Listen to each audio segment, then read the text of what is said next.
You guys ready to get the show started? Goddammit, I'm in a good mood.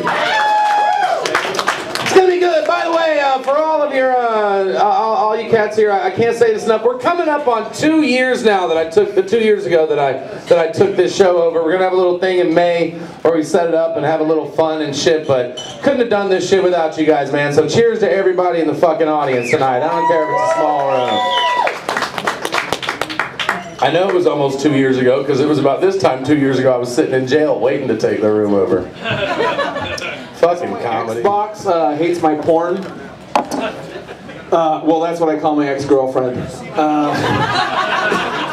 She's my Xbox. Oh, I played the shit out of that. There was another slot I could apply an attachment to, but no, no, she wasn't a horrible girlfriend. She was just stupid. The breakup with her was awesome. I like to think that was my pinnacle of smart-assdom. I'm working on it. I'm going to make it a word. I'm talking to Webster. You know, Emmanuel Lewis? Yeah. Thanks, Herb. Stoner. Let's watch some TV Land.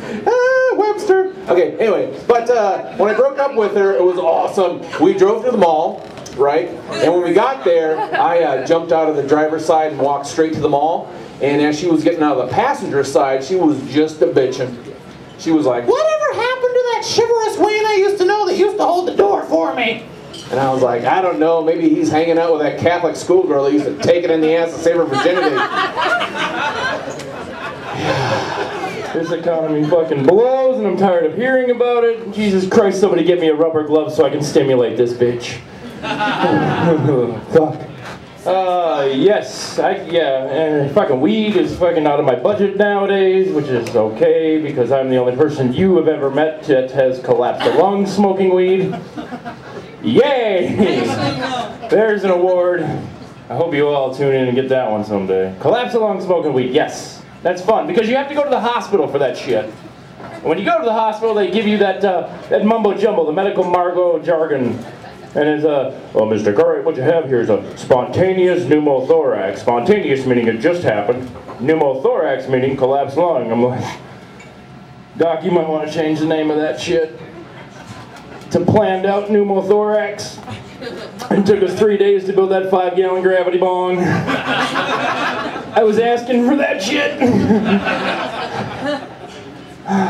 Do you guys know they, 2 years ago they actually legalized all drugs for personal use in Mexico? Yeah!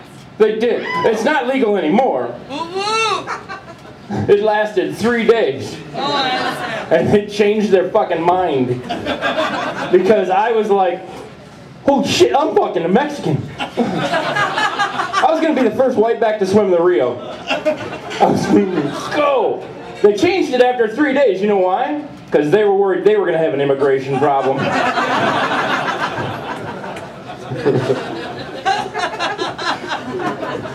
No, they did it because it was going to be a drug policy. A drug policy. Not like in America, we've got the drug war. That shit's been going on since the Nixon administration. Fucking yay, they're winning. Not. Give me 3 days and $100, I can find any fucking drug on the planet. It's not working.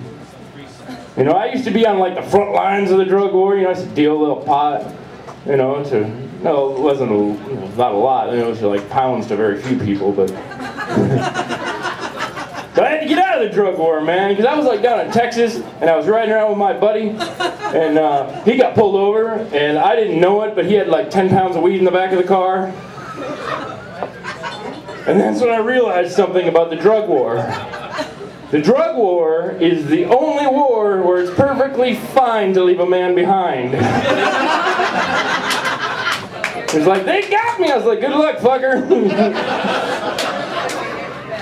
See you on the battlefield. I still fight. Cool, man. I'm a big drinker myself. I love tequila. That's my drink of choice. Tequila. My boy. Yeah. Love tequila. I love tequila because it reminds me of sex. Because it's warm and it's moist and you probably shouldn't sniff it first. So we, my buddies, get together. We drink. There's always one guy passes out before everybody else. Yeah, that would be the teabaggy. Yeah. Somebody's got a camera. Somebody else has testicles. Bad shit's gonna happen. Here's my point. My point a uniquely male thing to have happen, is it not? Uniquely male. Women don't do stuff like that. Women get drunk together, they help each other to a bed, they hold each other's hair while they puke. There's no girls waking up in the morning going, oh my God, which one of you bitches snail trailed me last night?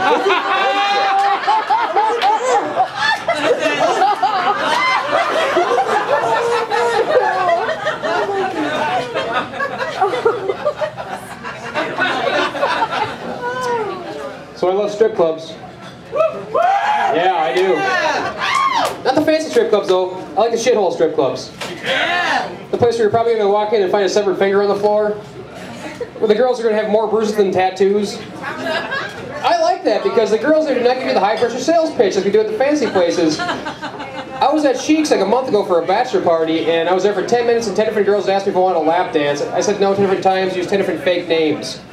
Finally, girl number 11 comes over and she cops an attitude. She's like, would you like a lap dance? I'm like, no, I'm good. She's like, what?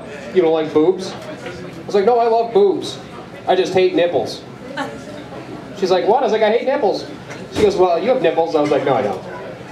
She's like, what? I was like, yeah, I had them surgically removed. She goes, I would love to see that. I was like, okay, 20 bucks. No refunds. So I go to strip clubs too. Go to strip clubs sometimes. I like the double deuce. You guys go to the deuce? Deuce, you like the deuce? Yeah, hell yeah, dude. I'll tell you guys about the most embarrassing thing that could ever happen to me at a strip club. I went there with my brother, who you guys just saw on my birthday. He brought me there for my birthday because he knows I like strip clubs.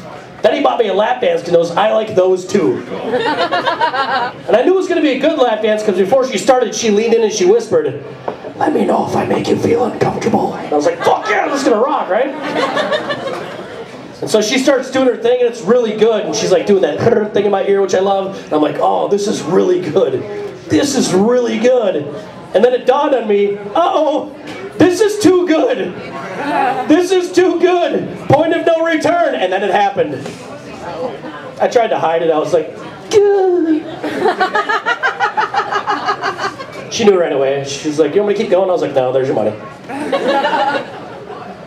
So I'm all embarrassed and shit now. I gotta go sit down next to my brother and I keep staring at my crotch because I'm thinking to myself, that's gonna soak through any second.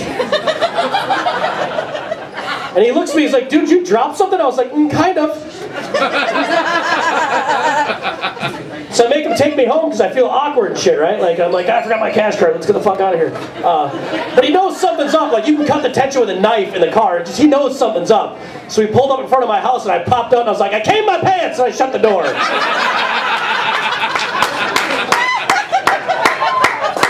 He popped out the other side. He was like, I fucking knew it! I knew it! I'm telling Mom!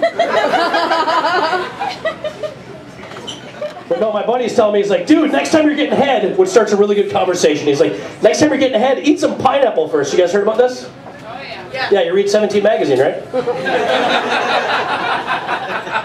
I guess, guys, if you eat pineapple before your girl goes down on you and you bust one off for her, it tastes like pineapple. What a magical fruit! Does that work for any other foods? Like a girl that ever goes down on me and comes up and is like, Hot Pockets?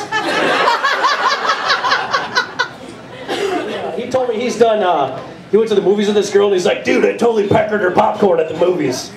And I was like, what the fuck is that? I guess he saw it in the movie. Like, he had to tell me, he's like, you go to the movies with a girl, right? You buy a bucket of popcorn, then you take it in the bathroom and you cut a hole in the bottom of it. Like, why do you have fucking scissors on you anyways? You cut a hole in the bottom of it, then you take it out, you set it on top of it for a little surprise for her. I had some questions. First of all, what size do you buy? If you buy a big bucket, you're totally overcompensating, dude. If you buy a little bag, the head might poke out the top, ruin the surprise. How do you get back to your seat? Like, easy.